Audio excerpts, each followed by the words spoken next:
O Rio em Foco recebe Delmo Pinho e Sávio Neves. Em 2008, o Fórum Permanente de Desenvolvimento Estratégico do Estado realizou um evento no plenário da Assembleia Legislativa para discutir os principais problemas do Aeroporto Internacional Tom Jobim. Foi a primeira vez em que instituições do Rio de Janeiro defenderam publicamente a concessão do aeroporto à iniciativa privada. Na ocasião, a LERJ encaminhou uma carta com 11 propostas às autoridades federais responsáveis pela infraestrutura aeroportuária. Vamos relembrar. 34 instituições assinaram a carta junto ao Fórum, entre elas a Associação de Comércio Exterior do Brasil, a AEB, a Associação Nacional de Concessionários de Aeroportos Brasileiros, ANCAB, a Associação Brasileira de Concessionários Aeroportuários, ABRASCA, e Comitê de Cargas do Galeão, CCG. Dentre as principais propostas estavam a agilidade no projeto de modernização do aeroporto e a reforma dos terminais, para que fossem discutidos junto ao poder público, sociedade civil, companhias aéreas, usuários e concessionárias. A concessão de novas rotas internacionais e nacionais, aumentando o número de frequências. A qualidade e rapidez no atendimento nos serviços de check-in e check-out para procedimentos realizados pela Polícia e Receita Federal e Vigiagro. Aperfeiçoamento das conexões urbanas com os meios de transporte e prioridade nas instalações de importação e exportação de cargas. Já em 2008, a gente falava de algumas modificações que precisavam ser feitas. O que já caminhou e o que a gente ainda precisa mergulhar e focar nesse projeto que o senhor definiu como projeto de sociedade para o aeroporto Tom Jobim? Bem, uma parte nós percebemos ali, né? Felizmente conseguimos fazer, né? Agora nós temos que fazer, na prática, uma captura de mercado, porque, de fato, o Galeão tem uma concorrência mais complexa do que tinha antigamente, né? Não se pode dizer ao certo que todas essas cidades que eu elenquei e outras que estão tendo os aeroportos concessionados pelo governo federal, que vão ser representativas de fato em termos de mercado internacional. Né? Porque um dos fatores de ter hub que facilita ter uma massa econômica no local, coisa que o Rio de Janeiro tem pelo fato de ser o segundo PIB. Né?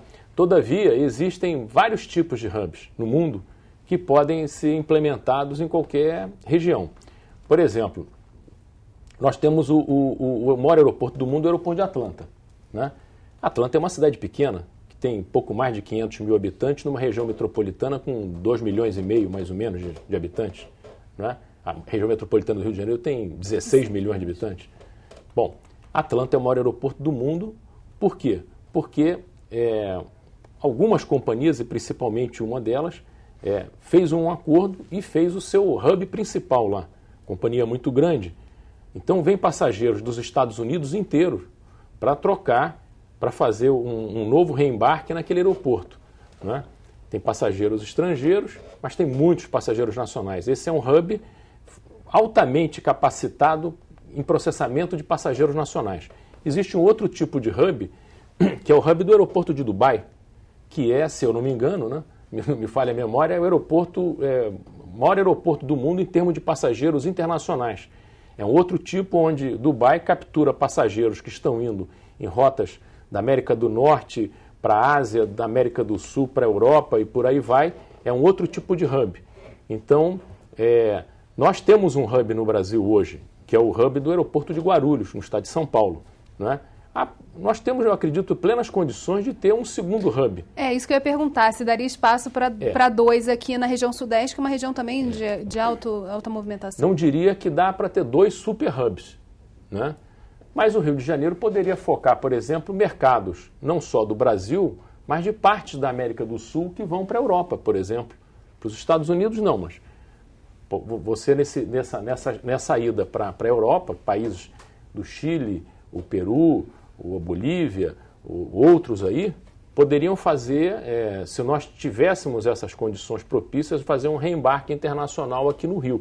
Não é? E nós temos aqui num num raio de 500 quilômetros da cidade do Rio de Janeiro, nós temos cerca de 60% ou 63% do PIB do Brasil. Quer dizer, nós podemos trabalhar essa massa econômica pujante. Só que nesses 500 quilômetros nós temos 2 concorrentes, Guarulhos e Confins, e um pouco mais à frente, 800 quilômetros mais à frente, né, Brasília. Então, esse cenário mudou, a tarefa do concessionário é mais complexa e nós temos uma dificuldade. A nossa dificuldade é temos que definir o uso dos aeroportos no Rio. Pois é, isso que eu ia perguntar. Até que ponto o Santos Dumont e o Tom Jobim não competem entre si também nessa estratégia de transformar, de ter um hub competitivo no nosso estado? Isso nós temos que ver com muita atenção, porque o Santos Dumont é um aeroporto extraordinário, né? Eu até, volta e meia, fico dizendo que nós temos aqui no Rio uma das joias da coroa aeroportuária do Brasil. Esse aeroporto Santos Dumont, o aeroporto de Congonhas, né? São duas dessas principais joias, né? Então ele tem um aeroporto que tem que ter um uso muito nobre. Ele não pode ser superutilizado sob o risco de você perder qualidade no serviço que ele oferece, você criar dificuldades de mercados e arrumar uma concorrência dentro de casa com aquele aeroporto que o Rio de Janeiro imagina que possa ser um hub. Uhum. Hub é sinônimo de concentração. Então, alguns voos, por exemplo, que estão localizados no Santos Dumont, não deveriam estar lá. E como é que a gente faz para ter uma mudança? A gente está falando de uma necessidade de uma articulação bastante grande e importante, né? Mas o Rio de Janeiro já teve capacidade uma vez de fazer essa articulação. Você viu que grande parte do que estava se propondo ali conseguiu se executar. Não foi o Estado, não foi a Prefeitura, não foi a sociedade, mas eles interagiram e conseguiram viabilizar isso, né? Você imagina o seguinte, o camarada vai para o interior de Rondônia saindo do Santos Dumont. É razoável isso? Não é razoável, não é? E nós precisamos ter alguma centralidade. Se nós queremos partir para a captura de mercados adjacentes, que nós hoje não estamos nesse momento operando, como Minas Gerais, que é o terceiro PIB do Brasil, e Belo Horizonte, que é a capital principalmente, não é? E se nós queremos que esses passageiros usem mais o Galeão para os voos internacionais, nós temos que concentrar mais ligações para Belo Horizonte no Galeão. Isso não quer dizer que você vai acabar com as do Santos Dumont, mas tem que ter um plano por trás disso. O que o Delmo está falando é que nós temos dois grandes desafios. O primeiro é interno, que agora é o papel da própria concessionária, de criar ali dentro uma área de conforto, uma área de excelência para ter todo o ambiente para os novos negócios. E o segundo, que é um desafio, é a questão toda da infraestrutura, do acesso, a questão da mobilidade, enfim, tudo que envolve ali os hotéis que já começam a aparecer ali no entorno, enfim, os serviços que vão melhorar a condição do usuário daquele aeroporto. E a segunda questão é exatamente essa questão mais comercial do que propriamente um decreto de que aquilo ali se transforme no hub. Na verdade, para que se transforme no hub, é a lei do mercado. E agora, com as concessionárias disputando esse espaço, esse comércio, vamos dizer assim, né? Então nós temos aqui do lado, vamos até deixar Guarulhos, que já está num outro patamar, que era um único concorrente do Galeão. Então vamos agora para Viracopos, que já está privatizado. Então eles também estão buscando, principalmente na sua vocação de carga, por conta da sua localização estratégica ali do interior de São Paulo, né? Uhum. Campinas. Você tem Brasília já criando um hub, por conta também de uma questão geográfica, está no centro geodésico do Brasil. Então ali você também tem o que o Delmo está falando, de uma convergência de voos. Então para você criar um hub, como o nosso Delmo já falou aqui, o mais importante é ter uma grande malha doméstica.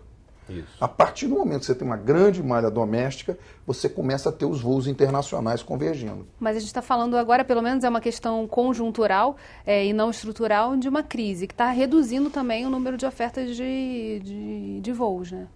Essa crise tem dois aspectos, né? Na questão do turismo, quer dizer, quando o dólar valorizado, quer dizer, não só o dólar, mas o euro, enfim, você tem também uma atração maior para os estrangeiros virem para o Brasil e principalmente para o Rio de Janeiro, que está nessa vitrine das Olimpíadas, da Copa do Mundo, que foi bem sucedida. Então você tem esse aspecto de atração do turista estrangeiro. E na questão doméstica, você tem uma retração do mercado doméstico. As pessoas começam a viajar mais próximo das suas residências, até de carro, de ônibus, e aí você começa a alimentar um outro tipo de turismo, né? Uhum. Então, no aspecto do aeroporto, não é tão ruim. Nós temos esse ano dois exemplos, Delmo, que duas companhias começaram a partir do Rio de Janeiro para o exterior, coisa que a gente até pouco tempo tinha o constrangimento, vamos chamar assim, não posso nem dizer uma palavra tão forte dessa, mas, enfim, o carioca tinha que ir em São Paulo para fazer a sua viagem internacional, né? O Rio de Janeiro precisa de retomar esse espaço de centro de turismo, porta principal dos turistas aqui no Brasil. A gente vai falar um pouquinho mais sobre a experiência do turista aqui no Rio de Janeiro no próximo bloco. Não saia daí. Rio em Foco aqui, política e economia caminham juntas.